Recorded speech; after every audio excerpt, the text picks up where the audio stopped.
All right, so I'm here with Nick Travieso. Nick, do you mind going ahead and telling us a little bit about yourself? Yeah, I'm Nick Travieso, 27 years old now. I'm a former 2012 first rounder out of Fort Lauderdale, Florida. Played with Cincinnati, was drafted with Cincinnati in 12. Played with them all the way through 2019 last year before COVID hit.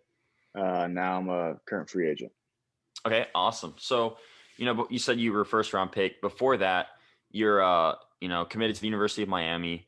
So talk a little bit about like your high school career when recruiting came into the picture, your summer ball, all that stuff. High school for me, I went to a big high school. I actually went to the high school that Eric Hosmer went to. A Okay. lot of big names came out of that area. So when Eric graduated, I went in as kind of like a first baseman pitcher type that he kind of was through our high school. Um, I was just young. I was a freshman playing varsity. I was a power hitter throughout, you know, youth and everything. So when I went to high school, seeing real velocity, real pitching, real stuff like that kind of changed a little bit. So going into my junior year, so my freshman, sophomore year, I didn't really pitch much. I was throwing pretty hard. I was like 90, 93 out of the pen. Wow. And then my junior year, I ended up transferring to a school where I was able to pitch more. So my junior year, I threw 17 innings as a reliever. I played the corners. I was a two-way guy, committed to UM my junior year. I could swing it a little bit in high school. And in my senior year, I basically was told, hey, if you want to get drafted, which is what I wanted to do, if you want to get drafted, you have to be a starter. You have to log some innings as a high school guy, 18 years old, log some innings so we can see what you got. So I kind of did that for a while. And little by little, my velocity started creeping up. And it got to the point where I started getting some interest in the draft, by pro teams. I think my number one goal was to go to UM. I think that's every kid's dream to go to college. And then when the pro ball opportunity represented itself, it was kind of a tough decision for me.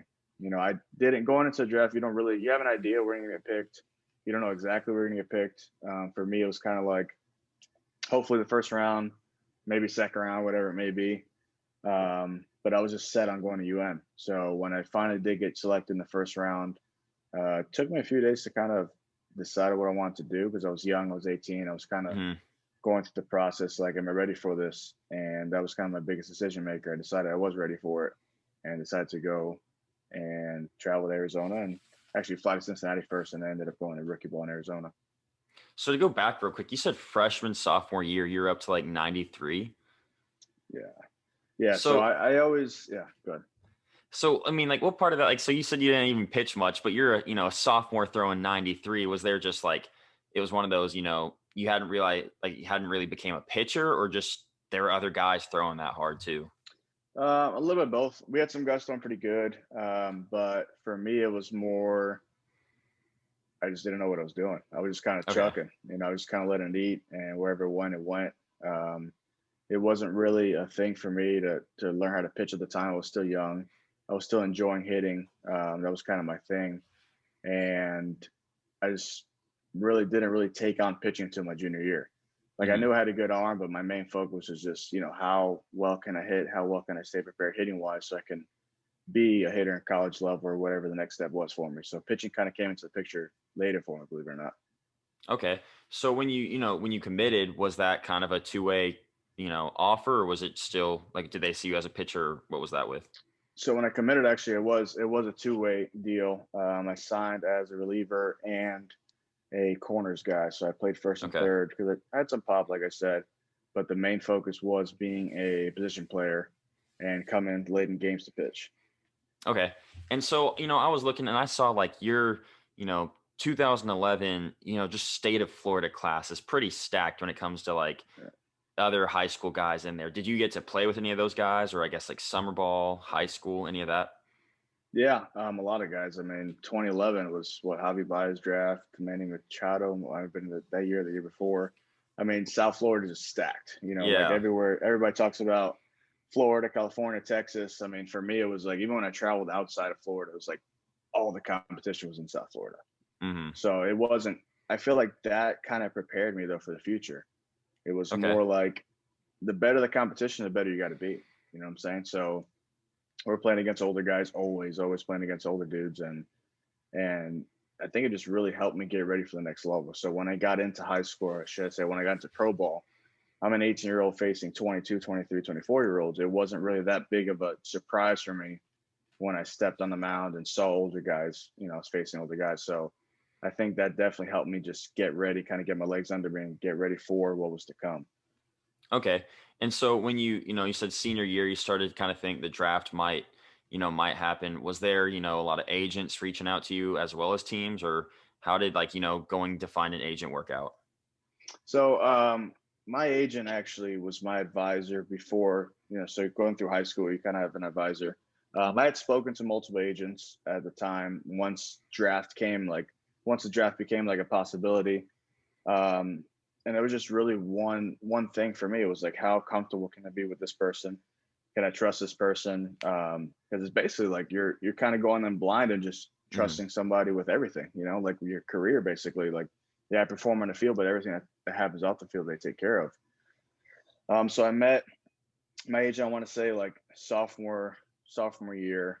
He was just an advisor at the time, just kind of saying, hey, probably stay away from certain things. Just like there was certain rules I didn't know about going into the draft. Like I played for Team USA for a little bit for 2 different years.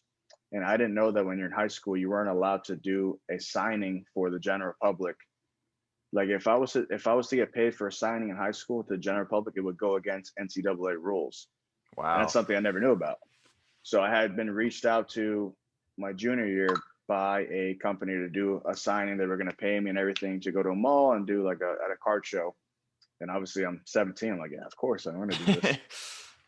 Thank God I have my advisor. He's like, no, we can't do that because there's rules against NCAA baseball where you're not allowed to do certain things. So yeah, so it was a blessing in disguise. I really hit it off with this guy. I still have him now. I'm 27. I've been with him for 10 years, basically. Gavin Connie's a local guy who works with ESM, which is Enter Sports Management now. He's doing baseball, football. I mean, and my biggest thing too was how personal can I get with you? Am I able to call you after a bad outing or, hey, certain things like equipment's broken, like certain things. Can I call you at all times throughout the night? Not can I call your assistant and then get to you? And that was like a big thing for me. I want to have direct access to you. So if there's any issues, anything going on, we could just talk about it directly. And that's the reason why I ended up going with my agent, and I'm still with him to this point. That's awesome to hear that you're still with him. Because I mean, you hear, I've heard stories, guys sign with this one, and all of a sudden, like just draft stuff kind of like splits them up, and it's like, 4 agents in like 6 years.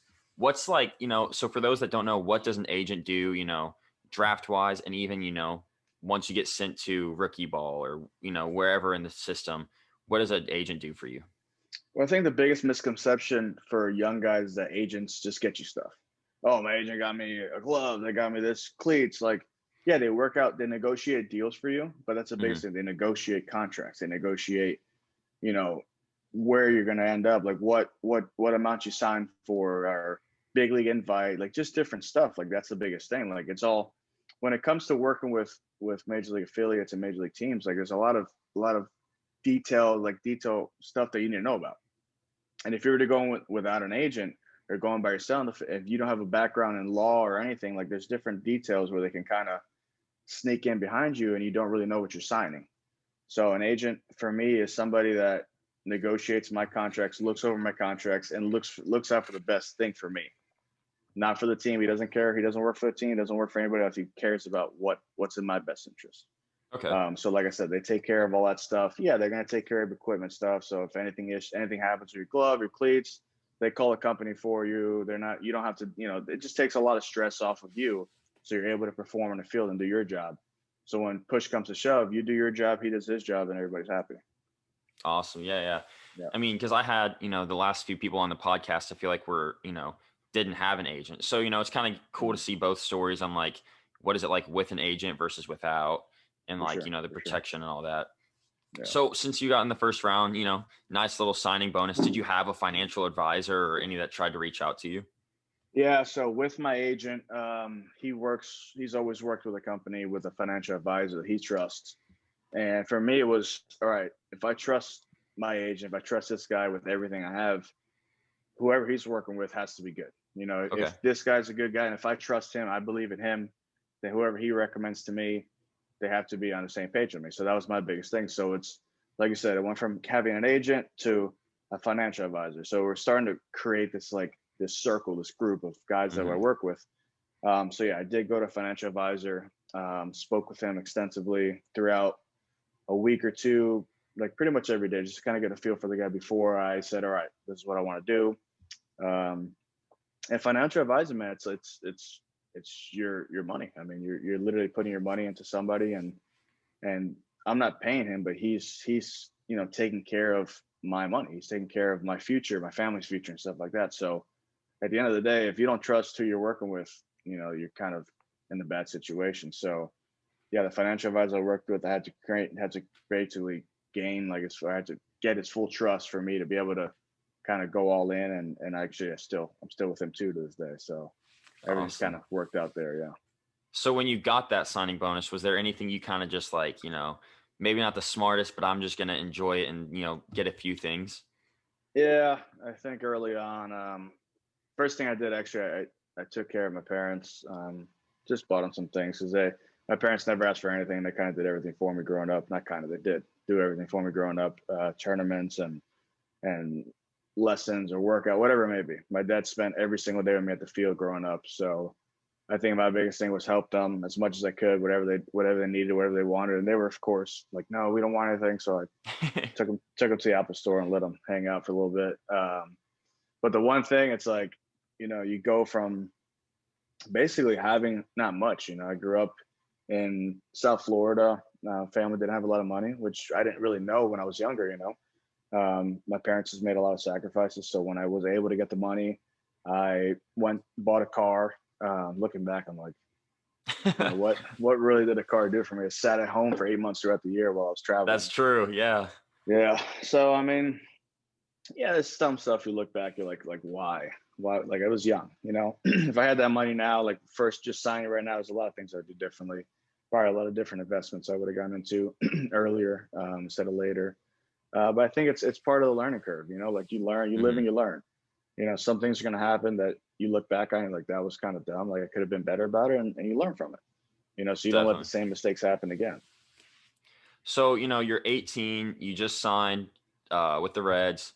You said you went to Cincinnati. I guess that's kind of like for physicals, for, actual signing. Once you get to, back to Arizona and rookie ball, what is it like, from being a 18-year-old high school player where, maybe you have a couple good guys on your team, couple, good guys in the same district, but overall probably not very competitive, to now, like, you're the youngest guy in rookie ball? Yeah, that was, like I said, it was a little bit of an eye opener, I think.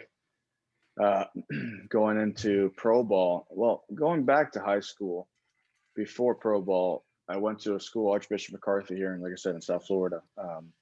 And our team was ran and managed by Alex Fernandez, an ex big leaguer, pitched with the Marlins, pitched with the White Sox for 10 years, won a World Series and everything. And he ran our high school like a pro team. Okay.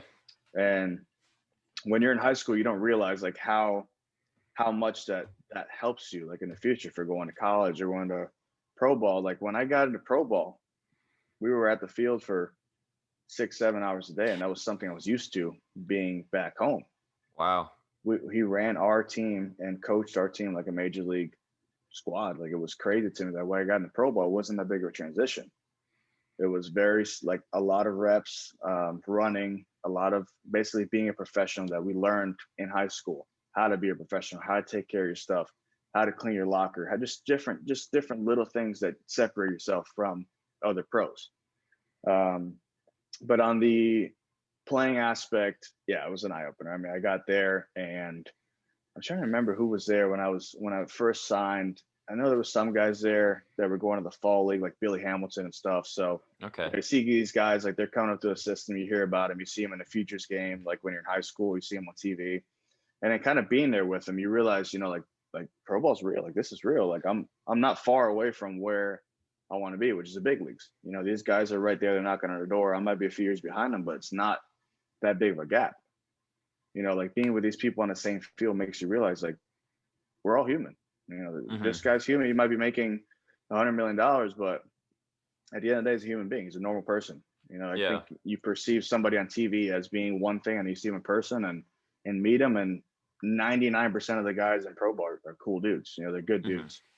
It's just some have some crazy talent, some crazy abilities. Some guys you'll see, you're like, oh, that guy looks like a regular guy, and he goes out there and dominates, or goes out there and rakes. And it's like there's baseball is this big, but it's worldwide. It's so big. You know what I'm saying? Like everybody comes together, and it's like the best talent in the world when you get to pro ball. The best talent in the world comes together, and it's basically back to square one. You know, you're not that.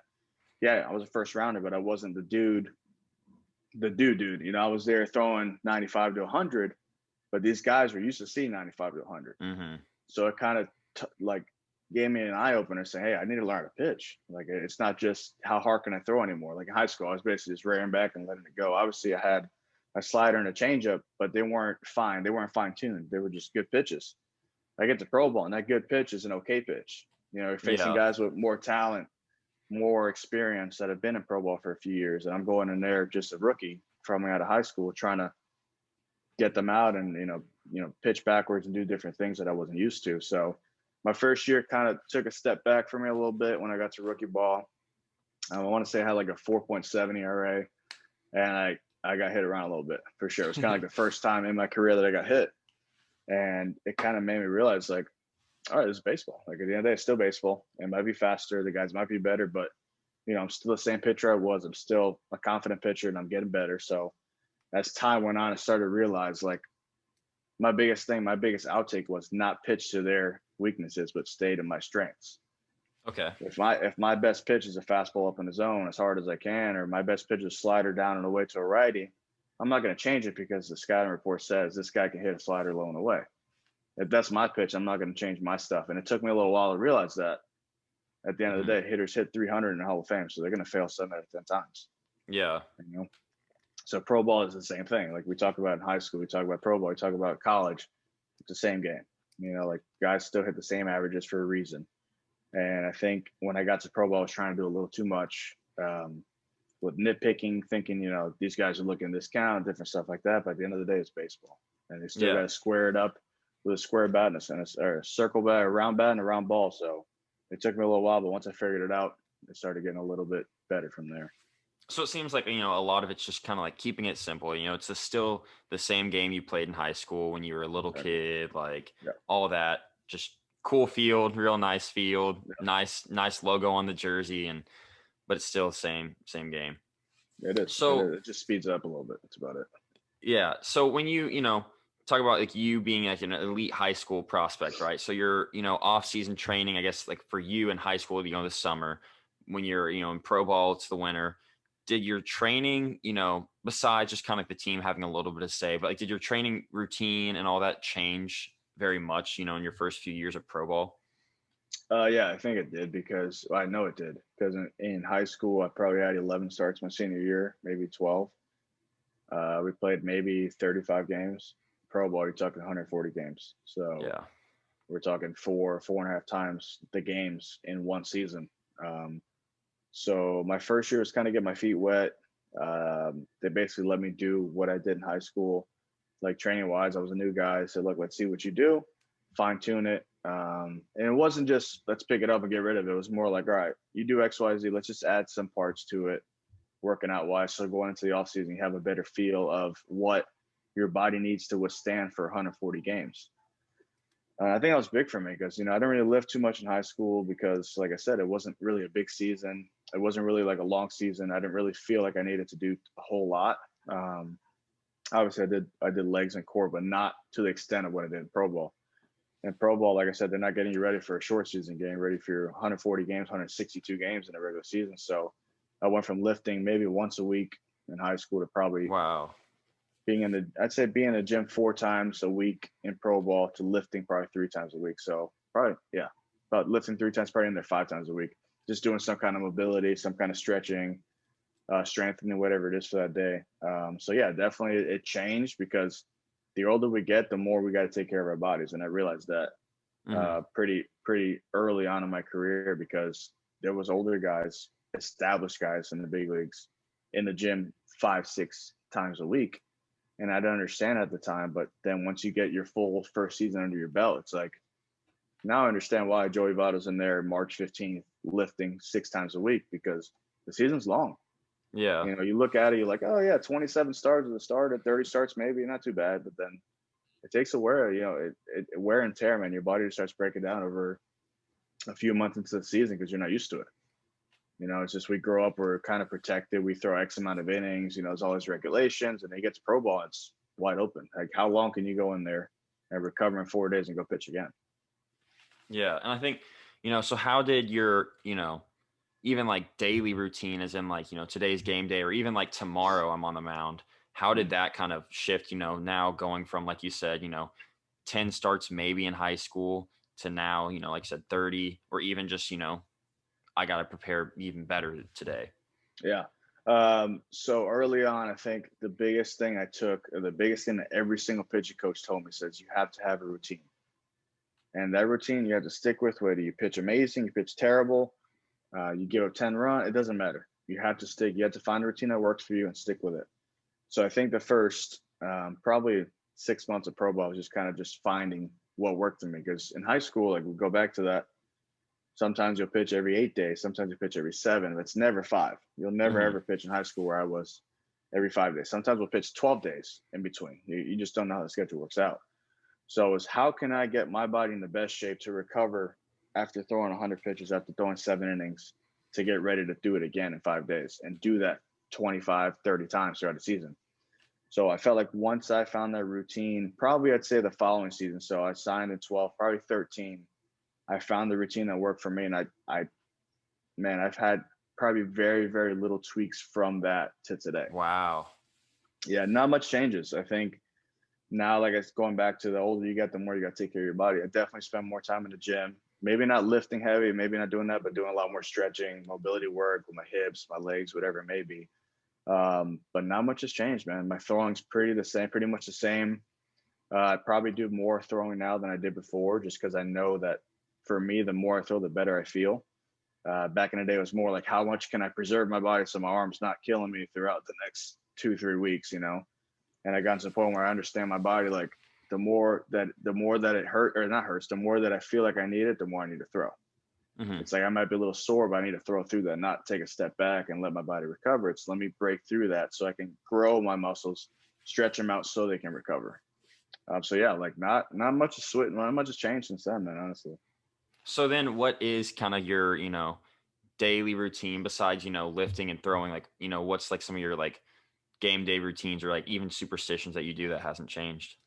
The one thing that hasn't changed, actually, all right. So since high school, I always bought a pack of Big League Chew before every single game. Big League Chew.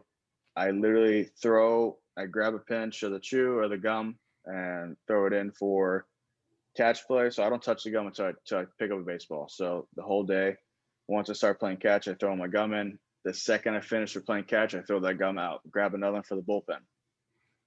Throw my whole bullpen in the same gum. When I'm done, throw it out. Walk onto the dugout, do my stretching, whatever I need to do. The second I'm about to step on the field, I throw another one in. And every single inning from there on out, I throw in a new pack of gum. And that's gone on every single start since probably my junior year of high school. And I've not changed crazy. that. And then the other superstition I have is every year in spring training, I have my wife now, but at the time she was my girlfriend in early on pro ball. Every spring training, I have her go and buy me a pair of boxers that I wear only on start day. And it's the same pair. And if I don't have that pair of boxers the night before I pitch, I'm lost. I'm completely like everywhere. So she knows. Now we're married. We've been married for 4 years now. She knows that when I'm start day, I need my boxers sitting on top of my drawer. When I open the drawer, I need to have my game day boxers there every single time. That's crazy. Yeah. So with the Big League Chew, were you excited to see when it was like New Balance put out that collab last year with Big League Chew? Yeah. Actually, I'm actually wearing them earlier today. I was going to say I had them on now, but that's something I'm looking forward to getting kind of back in the game, getting re-signed, which we'll touch on later. But that's like my first thing I told my agent to say, when I'm back in, man, I don't care if it's New Balance, I don't care who it's with. I would need Big League Chew sitting in my locker every single day. Like there's no doubt, because every day I had to stop at a gas station and pick up. And if we're on the road and that gas station doesn't have it, I'm scrambling throughout the whole city looking for that one bag of gum. So it's definitely cool now knowing that they collab with New Balance and they're getting more back into Major League Baseball, because they were they had the big league chew, the baseball player in the front, but they never really did anything with baseball. So now it's cool to see that they're actually integrating that into the game, and guys are starting to get sponsored with them and everything. So that's pretty cool for sure. So how many bags of big league chew is one game day? 2. Okay. So 2 bags per day, and I can't even imagine how many I've gone through now. I've probably gone through hundreds Wow. of those bags. Yeah, and I don't even chew them because of the flavor. I just chew them to have something to have in my mouth while I'm pitching. Yeah, it's just something that keeps me focused. Or I really don't know what it is, but I won't touch any other gum. If I can't find the gum, I won't use gum. I'll just go out there and pitch without it. But for me, it's like something like I need to have, so I know that. I don't know if I pitched well with it once and I stuck with it. I don't remember when it happened. It's just something I've always done throughout. I think it started in like summer ball of my junior year or sophomore year, something like that. That's crazy. And so you don't find yourself, kind of getting too distracted, like chewing it or like fidgeting with it while you're pitching? Not really, man. I watch videos and I'm kind of, actually sometimes I watch videos. I'm like, dude, I look like I'm just chewing on a freaking steak right now. My mouth is just moving the whole time, but I don't feel it when I'm pitching. I just lock in, and it's just something I always have there. I guess when I pitch, I actually clench my jaws a lot. Mm-hmm. So I don't know if that's just something that helps me. I don't think about it. I just throw the gum in and I just go pitch. I never even thought about why I do it. I just do it. Yeah. That's crazy. Cause like, I've done that, every other pitching, like bullpen or whatever, I'll have gum, and it's like half the time I'll be like, man, like I'm not throwing strikes. It's cause of this gum, dude. I gotta stop Dude, fidgeting. It's always something, bro. Like I'll have a brand new pair of cleats and I won't throw well in them, and I'll literally throw them out. Yeah. Like mid-season, I'll like, let me put, like, I have my game day cleats too. It's another thing I do. I have my game day cleats that I wear pretty much throughout the whole season. And if they get worn out, I get the same exact pair. I won't change color. I won't change anything. Nothing changes.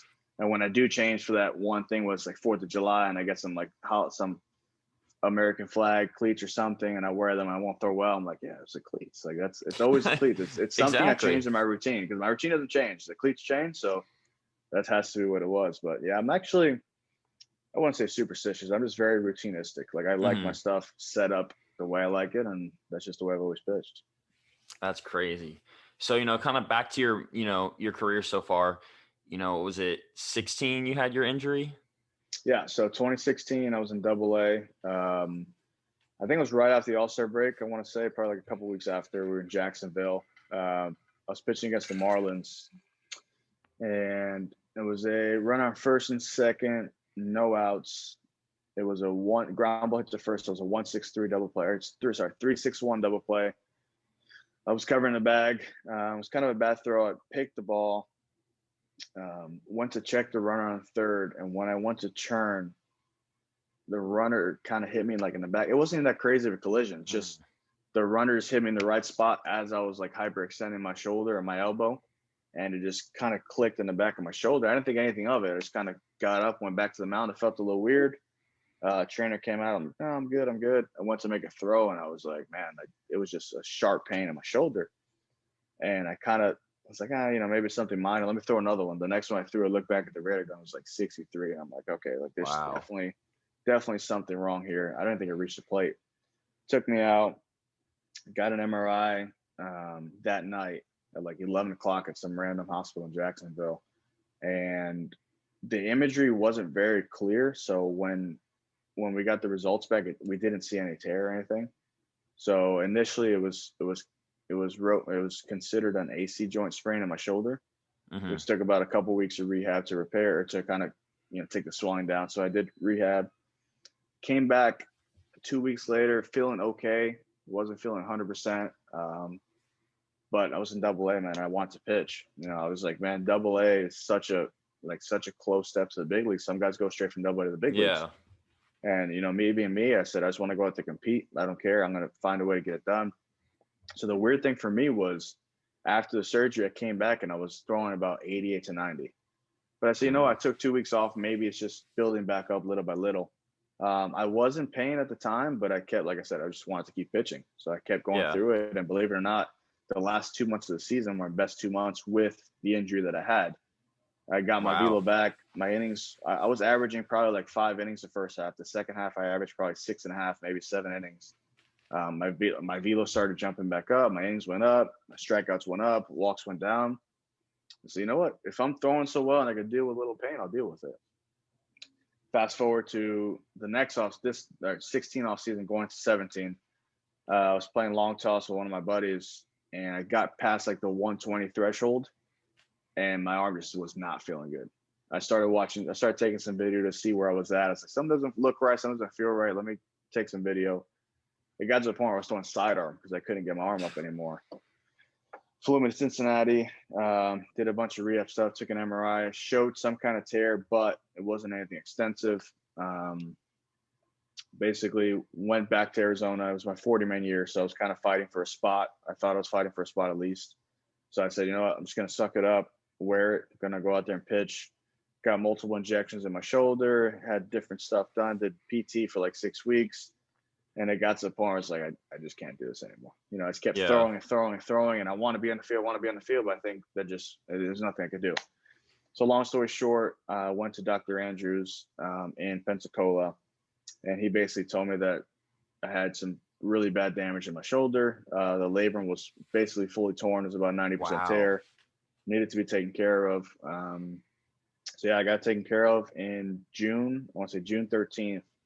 Of 2017. So I went basically almost a full calendar year with it torn, and the rest is kind of history, man. It took me up until this past year, really, to 2020 to feel 100%.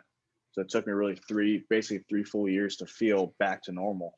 That's crazy. And yeah, it's something that I didn't expect to be so bad, because I honestly, post-op, I mean, 5 months out, I was throwing completely normal. I felt good.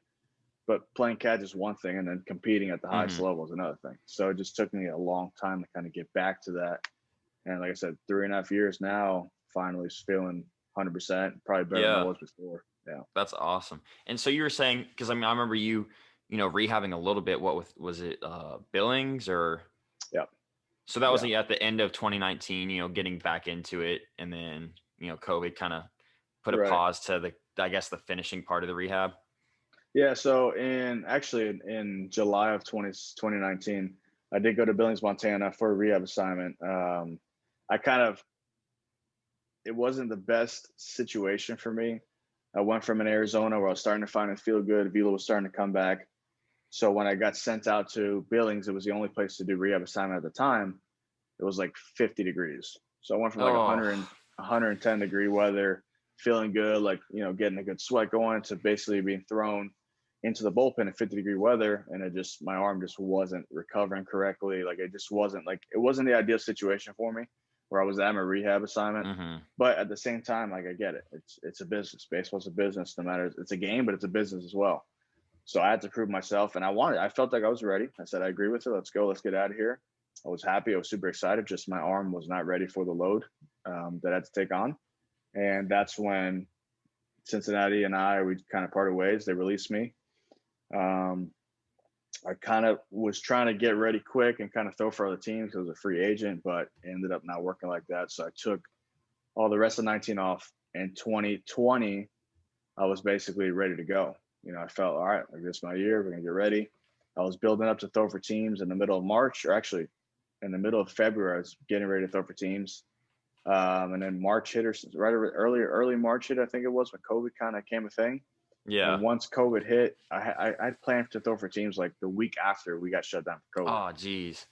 So once COVID hit, everything kind of went south. I was living in Tampa at the time, getting ready, throwing at the Florida Baseball Ranch, which is like a big, renowned, really well-known pitching farm, basically a pitching area. And I did all this time there. I was feeling really good, and everything got shut down. So basically, it was either stay in Tampa, where I don't know anybody. All my family's here in Miami, so stay in Tampa and keep working, even though everything's closed, or just come home to my home here with my wife and my family. So I decided to come back. I kind of just did some soul searching, man. It's kind of like, all right, everything happens for a reason. Let me see what I can do to make my opportunity, to make the best out of my opportunity, basically. So I just kind of went back to what I did before, which is when I did in high school, just run a lot, just do a lot of bands, and just do long toss. And that's kind of what helped me get back over the hump of what I was missing, in my opinion. Like, I was just missing that. Like, it felt like I was hitting the glass. Like, every time I was trying to throw, it just couldn't push through it. And then one day I said, well, it's either I'm going to do it now or I'm just going to hang up my cleats. Like, I love the game. I'm obviously not able to perform where I was. So it's either do or die now. And it got to the point where it was do or die. And I pushed through that glass and kind of kept building from there. And, it's kind of led me to where I am now.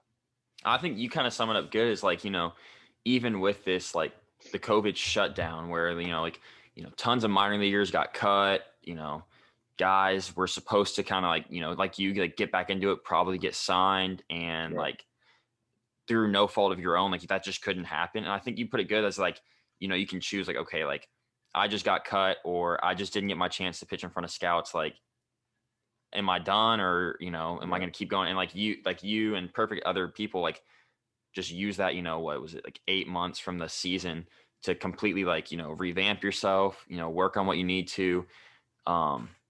And that leads you into like what would just, your just past team, in Puerto Rico. So kind of talk to us about, I guess, when Puerto Rico started to pick up and like be an option, and then your experience there. So Puerto Rico became a thing this year in July, or actually, sorry, 2020 in July. I was throwing, my agent had set up for me to throw with a couple of other clients at a local college here, just throw some live VP, stay in shape. We don't know what's happening with COVID. Like everybody going back to that, we don't know what's going to happen. So everybody's staying in shape, everybody's throwing all of 2020. So I was like, I'm going to put myself in the mix. I'm just going to go out there, throw some live VPs, maybe take some video against some, pro guys and post it up. Through probably 3 or 4 innings, velo was good, was feeling really good. And I just kind of took a snippet of my live VP and just threw it up on Facebook. And within 5 minutes, I got a random number texting me, hey, do you want to play winter ball in Puerto Rico? Wow. I said, right now I'm out of options. So yeah, I'll do whatever right now. I just want to pitch somewhere. So that literally within 2 days later, I had a contract sent to me over email. And at the time in July, I'm thinking, we still got, a lot of time till November. So I got a report and everything, but it kind of went like, it was super quick. Like it kind of went pretty quick. Puerto Rico was kind of like a blessing in disguise for me because I got to Puerto Rico, was signed with that team that reached out to me. COVID kind of took away that opportunity because the team had to pull out because of COVID. They pulled out of the league and they basically made all 35 guys free agents for the teams to pick from. So I got picked up by another team about 2 hours away in the island.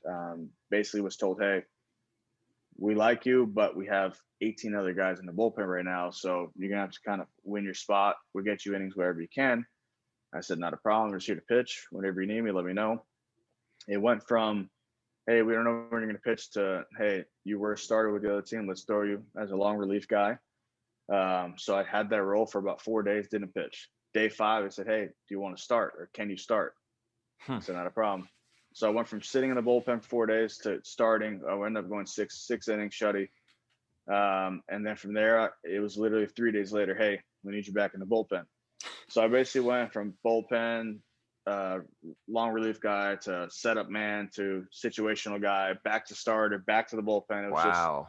I basically went every role from literally having no team to pitching probably one of the most, I pitched probably top 5 innings in the whole league. I ended up throwing 22 innings, something like that. And Puerto Rico was really kind of a make or break for me. It was kind of me. I didn't really tell anybody. It was my chance to evaluate how much I prepared, how ready I was for the next step. With everything that happened with COVID, like I didn't know where I was going to be at. And coming off surgery, I didn't really know where I was going to be at either. So I went to Puerto Rico with the mindset, if I throw well, if I can prove to myself that I can pitch again, then I'll keep going. If not, I'm going to find another career to take on. And I think I kind of surprised myself midway through it. And I realized, hey, I could pitch. And it kind of gave me like this new life. I felt like pitching was fun again. And, because when you're coming off injury, all you know is injury. Like, oh, I don't want to get hurt. Like your mind gets so into it that you're just worried about getting hurt. So once I finally got past that and started pitching, learning how to pitch again, really, I might not be throwing 100, but my velo was coming back little by little. So I had to learn how to pitch with what I got.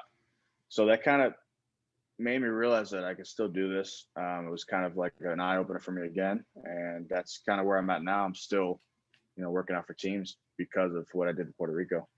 That's awesome. And I think, like you said, like part of the, like, I guess, blessing in disguise, and that was like, you said, you weren't up to 100 like you had been in the past, but Right. like now, I don't know what your like velo in Puerto Rico was, but say you're 94, like Right. Yeah. now you're, learning to pitch 94. When your Right. arm strength and health gets back to 100, like you're now, I mean, that much easier to throw strikes compared to before surgery. Right. That's something I talk about with my catcher. I have a catcher that I work with every day here, and he called me in high school too. And he knows, he's like, even he'll tell me, he's like, man, in high school you're throwing hard, but you didn't know how to pitch. And now you're like, I was in Puerto Rico, I was 93, touching 94, throwing front door sliders, back door sliders, 2-0 changeups, right on right changeups, stuff that I never even thought I would have to do because I was always throwing hard. Mm-hmm. But like I said, the older you get, things happen. And like I said, I think obviously you don't want to get hurt. But at the same time, I think I needed to go through that stage in my life to realize how to really pitch. Because I kind of went through the system just throwing hard and throwing in a general area. Now it's more like, hey, let me hit spots, let me work backwards against hitters. Facing advanced hitters in Puerto Rico, it wasn't just a walk in the park. We're facing big league hitters, AAA hitters. So it was a big step for me to go out there and have to perform against these older guys. Yeah. And so, we're caught up to kind of where you are now in your career. So I wanted to ask like a few different, questions, outside of just your career, but like you personally, what was something that kind of like helped you get ahead? Like you said, you were a hard thrower in high school. What's something you think you can kind of credit to just, being able to throw 90 as a freshman or just that high velo? A couple things. First thing I really think helped me a ton was I grew up playing hockey. Okay. And it's crazy to say, but I look back at pictures of me when I was 10 years old and I had legs like a grown man. Like that's all I knew. I knew hockey and baseball, but hockey was my joy and passion when I was young.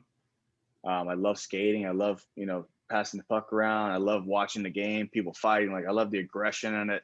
Just how athletic you have to be to skate just kind of got to me. I'm like, I want to do that. My dad grew up playing hockey, so I picked it up, and I think that really you talk about pitching, everybody talks about how strong you have to be in the lower half and the core. Mm-hmm. And to be able to skate, like if you go skating right now, you go 5 minutes, your legs are burning up, it's a workout. It's a full body workout.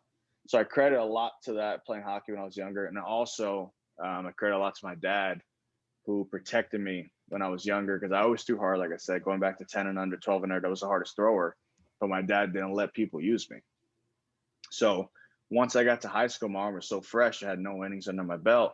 I was able to, all right, now let's let it out. Like, let's see what we got now. Not, hey, let's win this 10 and under game. You threw yesterday, but let's throw again today. I think that's where the times have changed. Like teams are so worried about winning at a young age instead of developing kids. So I think that's something that my dad really did. He really protected me. He said, hey, we're only going to throw fastball changeup until you get to high school. I don't want anything else. Wow. You're going to pitch once a week. If you throw more than 3-4 innings, you're done for the week. That's just the way it was. And I understood it, and I loved hitting, so I didn't really think it was an issue. So once I got to high school, like I said, it was all right. Now let's start seeing what we got in the tank. Okay. And so, kind of sort of, I guess with that, talking about now, what are some like, I guess, recovery tools or like things you do to kind of help promote recovery day to day? So like, maybe you threw a bullpen today. What do you do tonight, tomorrow to kind of help promote that recovery? Big post-op recovery, obviously running. New day and age, you have different programs that aren't really big on running, but I'm huge on it. I've always have been. I always idolized Roger Clemens. You look at any of his videos, read any of his books, the dude was a bulldog. He would go out, and I had pitching coaches that actually were in the same rotation with him or played on the same team with him. And all the stuff you read, you're like, man, this guy's kind of crazy. Like, I don't know if this is true. And they'll tell you stories like Roger would go out there and pitch 8-9 innings and shut out, but he had to golf tomorrow morning. So instead of him going to sleep and going golfing and skipping his workout, he'll lift after the game. Wow. I have stories of guys, he said he's running 2:00 in the morning, 6-7 miles of downtown, whatever city they're in, and going to the gym just so he could wake up and not have to worry about the next morning. So for me, it's like bullpen days or start days, like break your body down as much as you can so you can help recover. So like I said, recovery tools, running. I do a lot of band work, do a lot of shoulder weight, shoulder tubing, stuff like that. Obviously I lift, but I have a few tools that I use. I don't have them here, but I have my Mark Pro that I use. Okay. It's like a TENS unit. Huge on Mark Pro. I bought it in 2013. It's probably the best investment I've made in my career. One of the best investments. I have the Hyper Ice Normatec recovery legs, Okay. which is compression legs, which I'm huge for. With how Hmm. much I do my running and do my calisthenics and my lifting and everything, I feel like that's huge for me. Big recovery there. I do a lot of cold soap stuff just to help get my legs back under me. I was actually really big on ice my whole career, and I still am, but I feel like icing I only use if I feel like I really need it. If like, hey, Hmm. I threw a lot today. I threw a lot of off-speed pitches. I'm exhausted. My arms hanging quite a bit. And mainly ice for me is more like fatigue stage, like biceps a little sore. So I'll throw some ice on, but try to stay away from it, kind of help let my body recover. I do take some like glucosamine pills to help with joint health and stuff like that, like daily vitamins and fish oils and stuff like that to kind of help my body promote healing and recovery and stuff like that. But no, those are the main things, man. I do as much as I can without going overboard, basically. Like Okay. using little tools at night to help my recovery or drinking some kind of recovery, creatine, whatever it may be, just kind of promote recovery. And so, we'll finish off with this one since you just mentioned Clemens. How do you feel about the Hall of Fame voting for this year? And I guess tomorrow or next year's his last year. How do you feel about that? I think it's still a sensitive subject. Clemens, my guy. I don't know, man. I think he put up the numbers throughout his whole entire career, and the guy pitched 20 years in the big leagues. I mean, if Hmm. you're only gonna take away his last 4 years or whatever it was that they accused him for, look at the first 15 years that the guy pitched unreal. He was up there. Yeah. Nolan Ryan's one of the best pitchers in history. Nolan Ryan, Pedro Martinez, all these dogs that were out there pitching, like he's up there with them. And I still think he deserves to be in the Hall of Fame because of what he did before he was accused of all his stuff. I think what he did was just baseball was changing and he was trying to keep up with the game. He's getting older. Not saying it was the right thing to do at all, but he was getting older, and I think that's exactly what happened. He's trying to keep up with the game as fast as it was changing. He's trying to still be the same Yeah. guy he was in the 80s and 90s, and it kind of caught up to him. Well, and I think, like you said, like, take away the last 4 years, but even like take away the last 10 years, like just use his Right. first 10 years. I mean, like you got guys like this year coming up, Tim Lincecum, like I'm not exactly sure, but I mean, how many years did that guy show out? And it was only like 4 or 5 years of Right. elite 4 or 5 years. Right. But I mean, Clemens had 10 years if you take away half his career. Yep. And I think that's what people forget, man, how much the game has changed, like, and how different the game was back then, how big these guys were back then Hmm. too. It's like, it's a different ballgame, man. Now it's all about speed and quickness. Back then it was just all about power against power. Yeah. And that's what it was. And he showed that he could do that 20 years in the big league. So I don't know. I'm still always a huge Clemens fan. He's always gonna be my guy. I always talk about him. Always model my mechanics after when I was younger. I was always big on his mentality. He always talked about that bulldog mentality. Like when you're in the box, my friend, start day, don't talk to me. Like I'm locked in. Like Hmm. that's kind of the same routine kind of mindset I had going into pitching from day one. I think I will argue with anyone that he's probably the greatest pitcher of all time. Take away Yeah, the, accusation of that and all that. right. Like I think he deserves it, no doubt. I agree. You 100% think agree. you think there's a chance for next year, or you think it's kind of fading? I think it's fading, man. I think his shot was going to be his first year, and Hmm. and I feel like if it didn't happen, and you look at a guy like this year, Kurt Schilling didn't even get much. So it's like Yeah. it's tough, man. These guys forget about what happened. Like if you weren't Derek Jeter, Ken Griffey, like the big name guys that everybody remembers, it's tough. And Clemens had a name, and it's still tough. With everything that Hmm. happened. So I don't know, man. I hope for the best for him. Obviously, still a huge Clemens fan, but I don't really see it happening. I was thinking like if any year, coming up, it was going to be this year. It looked like the last few 100%. years he had been rising, and then. Yeah. All right. Well, hey, I wanted to thank you for coming on. Yeah, man. I appreciate it, man. It was fun. I enjoyed talking to you.